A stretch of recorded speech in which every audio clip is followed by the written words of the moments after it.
নমস্কার। আজকে আমি আপনাদের কাছে আবার মহাভারত নিয়ে এসেছি। আপনারা আনন্দের সঙ্গে, শ্রদ্ধার সঙ্গে এই মহাভারত পাঠ শুনবেন। মহাভারত পাঠ শুনলে সংসারের মঙ্গল হয়। ভগবান আপনাদের মঙ্গল করুন। আর আমার অনুরোধ, যারা এখনও আমার এই চ্যানেলটা সাবস্ক্রাইব করেননি তারা অনুগ্রহ করে আমার এই চ্যানেলটা সাবস্ক্রাইব করে দেবেন। আজকে যে অংশটা আপনাদের শোনাবো তা হলো ধৃষ্টদ্যুম্ন এবং দ্রুপদের আলাপ আলোচনা, পাণ্ডবদের পরীক্ষা এবং পরিচয়। বৈশম্পায়ন বললেন, জন্মেজয়, ধৃষ্টদ্যুম্ন পাণ্ডবদের খুবই নিকটে ছিলেন এবং তিনি তাদের কথা শুনছিলেন ও দ্রৌপদীকেও দেখছিলেন। তার কর্মচারীরা তার সঙ্গে ছিলেন। সব কিছু শুনে ধৃষ্টদ্যুম্ন দ্রুপদের কাছে গেলেন। দ্রুপদ সেই সময় অত্যন্ত চিন্তামগ্ন ছিলেন। তিনি পুত্রকে দেখে জিজ্ঞাসা করলেন, পুত্র, দ্রৌপদী কোথায় গেল? কারা তাকে নিয়ে গেল? আমার কন্যা কোনো শ্রেষ্ঠ ক্ষত্রিয় বা ব্রাহ্মণের হাতে পড়েছে তো? কোনো বৈশ্য বা শূদ্রের হাতে পড়েনি তো?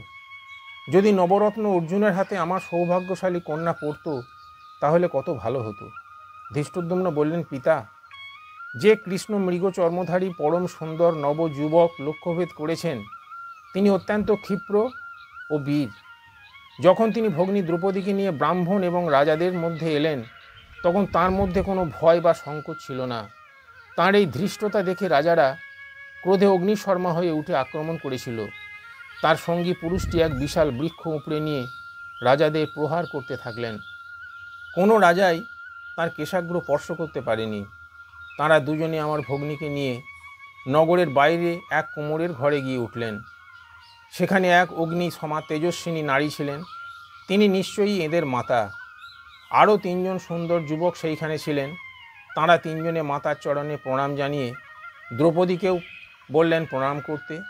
তারপর তাকে মায়ের কাছে রেখে সকলে ভিক্ষা করতে বেরিয়ে গেলেন।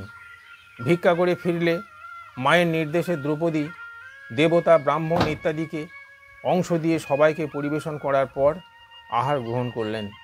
দ্রৌপদী এদের পায়ের কাছে শয়ন করেন।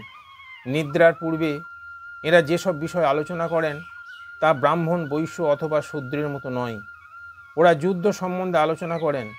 কুলীন ক্ষত্রিয়রাই এই ধরনের কথাবার্তা বলে থাকেন।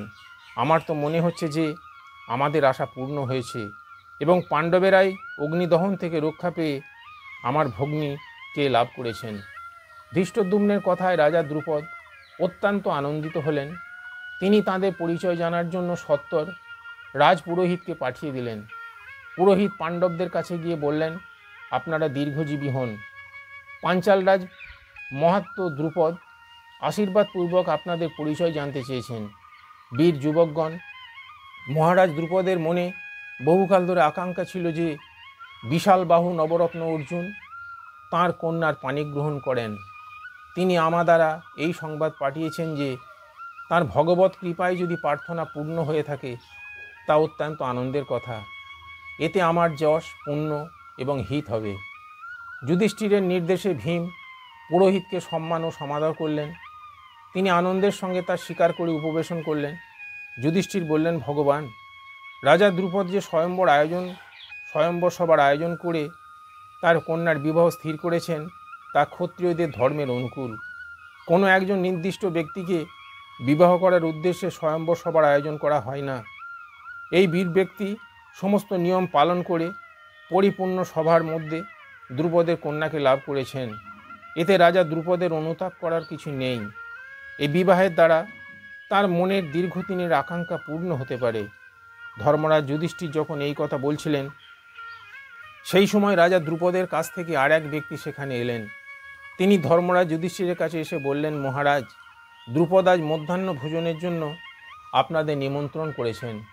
আপনাদের নিত্যকর্ম সমাপন হলে রাজকুমারী কৃষ্ণাকে নিয়ে চলুন। বাইরে সুন্দর অশ্বযুক্ত রথ আপনাদের জন্য অপেক্ষা করছে। ধর্মরাজ যুধিষ্ঠির মাতা কুন্তী এবং দ্রৌপদীকে নিয়ে একটি রথে তুলে দিয়ে অন্য একটা বিশাল রথে সকলে রাজভবনের দিকে রওনা হলেন। রাজা দ্রুপদ পাণ্ডবদের পরীক্ষা করার জন্য নানা প্রকার বস্তু দিয়ে রাজমহল সাজিয়েছিলেন। ফল, ফুল, আসন, গাভী, বীজ, কৃষি উপযোগী বস্তু একদিকে সাজানো। অন্য কক্ষে শিল্পকলা সামগ্রী সাজানো ছিল।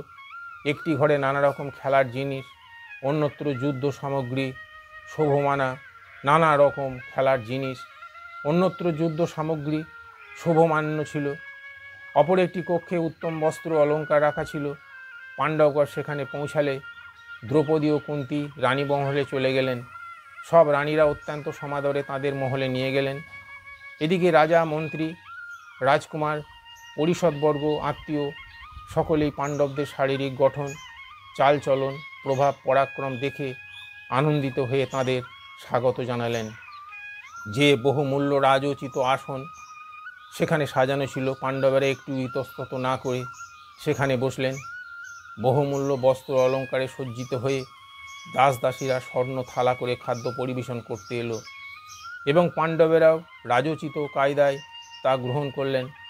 আহারের পর যখন বস্তু সামগ্রী দেখার সময় এলো, পাণ্ডবেরা তখন প্রথমেই যুদ্ধ সামগ্রী রাখার কক্ষে প্রবেশ করলেন। তাঁদের এই ব্যবহার দেখে উপস্থিত সকলে নিশ্চিত হলেন যে এরা অবশ্যই পাণ্ডব রাজকুমার। পাঞ্চাল রাজ দ্রুপদ ধর্মরাজ যুধিষ্ঠিরকে নির্জনে ডেকে জিজ্ঞাসা করলেন, আপনারা ব্রাহ্মণ, বৈশ্য, ক্ষত্রিয় না শূদ্র তা আমরা কিভাবে জানব? আপনারা দেবতানন্ত যে আমার কন্যাকে পাবার জন্য এই বেশে এসেছেন? ধর্মরাজ যুধিষ্ঠির বললেন, রাজেন্দ্র, আপনার ইচ্ছা পূর্ণ হয়েছে, আপনি প্রসন্ন হন। আমি মহাত্মা পাণ্ডুর পুত্র যুধিষ্ঠির। এরা আমার 4 ভাই, ভীমসেন, নকুল, অর্জুন এবং সহদেব। আমার মা কুন্তী দ্রৌপদীর সঙ্গে রানী মহলে গেছেন। নমস্কার।